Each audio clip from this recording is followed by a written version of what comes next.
companies within the gaming industry like Blizzard or Ubisoft try their best to understand the success of others, why a game like Marvel Rivals is doing better than Overwatch 2, or why something like a Yasuke simulator has to exist to parody their upcoming Assassin's Creed Shadows title. But now we're finding out that Overwatch 2 is launching a slew of transformative skin designs guided by Blizzard's Korea studio, which just proves that they are getting desperate for cash while they're trying to fight back against Marvel Rivals. But before I get into the topic, if you enjoy the content I create, check out the links in the description, join the community at my live streams, and consider supporting through Patreon or YouTube memberships. Now, I do not fault a company for trying to, I don't know, I guess we'll just call it get with the times, right? To try to innovate and ultimately make money, because if a company doesn't make money, they don't stay in business. But for years now, we've tried telling Blizzard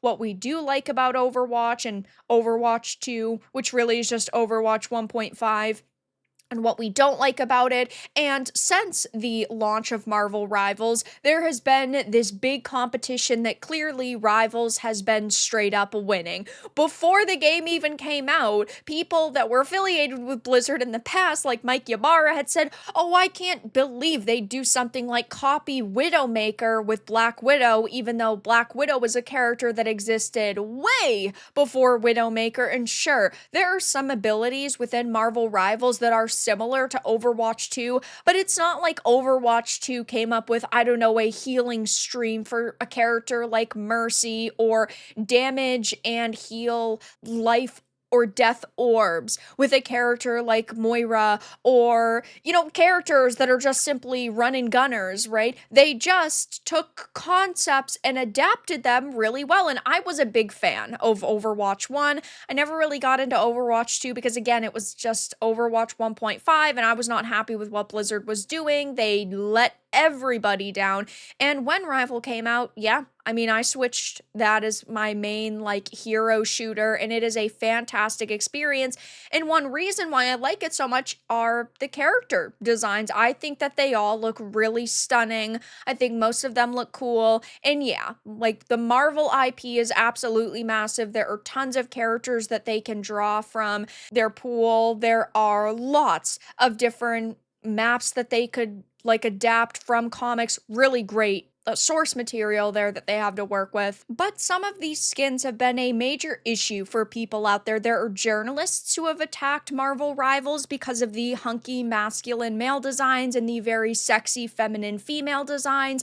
And there are some snowflakes that are their followers who have also said, I feel uncomfortable with the way that the female characters are objectified and how they, you know, are not in full head-to-toe clothing, which I, of course, think is ridiculous. This game has a lot of balance to it. There are skins that show a lot of skin, and then there are some outfits that are really covered up and that are just bodysuits, like Black Widow's, for example. Sure, they highlight the female's best assets, but they're still really tasteful, in my opinion.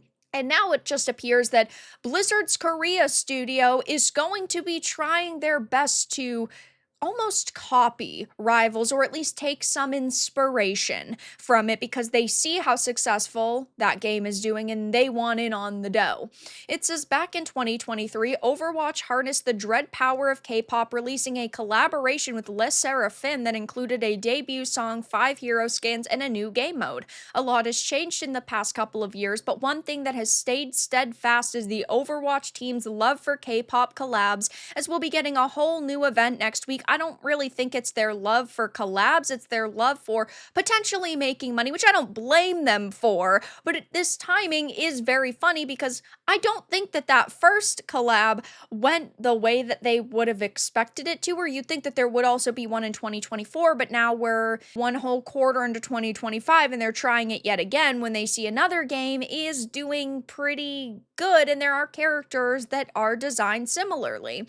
I mean, I think the first and foremost that comes to mind is obviously Luna Snow, right? She definitely has that kind of K-pop essence about her. She certainly has that, I would say, more like modern look about her. She doesn't look like I don't know, a Doctor Strange with like this cape and the eye and a crazy hairstyle, right? Or Scarlet Witch, who has a similar, more, yeah, witchy aesthetic. She just kind of looks like a K-pop girl. This is something a legitimate, real living woman could wear, and so it's similar. It's very reminiscent of K-pop. It says, though, some characters are easier than others to create a casual outfit for. A lot of characters have a base skin with a lot of armor and weaponry, and so we need to maintain their silhouette and the read for gameplay reasons. So there are so many characters that are harder than others to bring down to a more casual outfit, which, yes, is understandable. But now that they've decided to kind of get their Korean devs to spruce up their female character designs, and this decision is being directly compared to like a Marvel Rivals. Gamers are pointing and laughing. But what about more diversity and fighting that damned male gaze? Did they realize that male gaze equals male money? Dear Lord, this male gaze argument is just wrong. I'm a woman and I would 100% rather play a hot chick than some unattractive, angry female, which I say this all the time. I totally and completely agree with that. I would rather play as an attractive female character. I would rather play as a unrealistic body proportioned character than a fat whale. That's just my take. We know companies don't care about that, but in Blizzard's case, it's very obviously not about diversity and fighting the male gaze. It's good old divide and conquer, and by leaning into hard woke, they were giving people something meaningless to fight for and forget about the multiple abuses that occur at the company. Yeah, whenever I think about Blizzard, I just think about breast milk being stolen from their work refrigerators and women not feeling comfortable, and then the alleged holiday parties, but then I'm not really going to get into too much detail about, and the fact that they have replaced women in paintings before with images of fruit.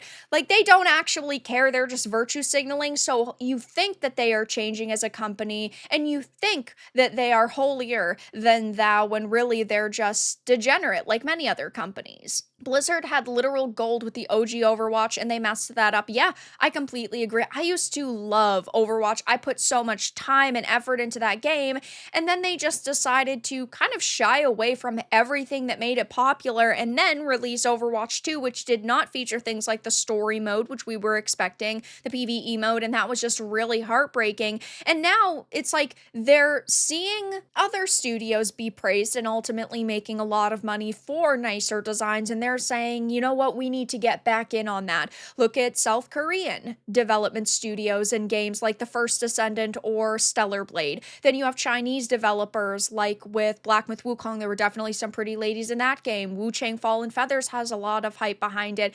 And you've also got Marvel Rivals, which is Chinese. So it's just like they're telling themselves, you know what, we need to figure out what is making gamers swipe their credit card, and clearly it's not designs for the modern audience. I mean, here, of course, we've got a thread on the situation, and there are gamers posting Eve saying Eastern developers know what gamers want. It's hilarious that Western studios are so overrun with wokeness that the higher-ups can't even ask them to come up with sexy designs, so they have to ask Korean studios to do it. Peak comedy. No amount of pandering can bring players back if the game remains broken on a fundamental basis, which is definitely true. I think that they would need to reboot Overwatch 2. I think that they need to actually give us the content that they had promised. They would need to create some new maps and modes and characters, and that's just not going to happen. So they could put these nice, pretty designs in the game, but ultimately, beauty only goes so far. It's like with The First Descendant. I played a lot of it. I enjoyed the gameplay, but it did have really bad monetization, and ultimately, they were not updating the game as much as they needed to keep people like me around. So while it has super sexy characters and it is fun, and I will go back when there are updates, it's just not enough to keep people around, and the same thing would happen with Overwatch 2. So I will be keeping my eye on this situation, but right now they're talking about all of these new transformative skin designs guided by Blizzard's Korea studio, clearly in a desperate attempt to get more players into their game and swiping their credit card. But that's all that I really had to discuss in this video. Let everyone know your thoughts in the comments below. If you enjoyed this, give it a like, and if you didn't, give it a dislike. I appreciate your support either way, but I'll talk to you all again in the next video really soon.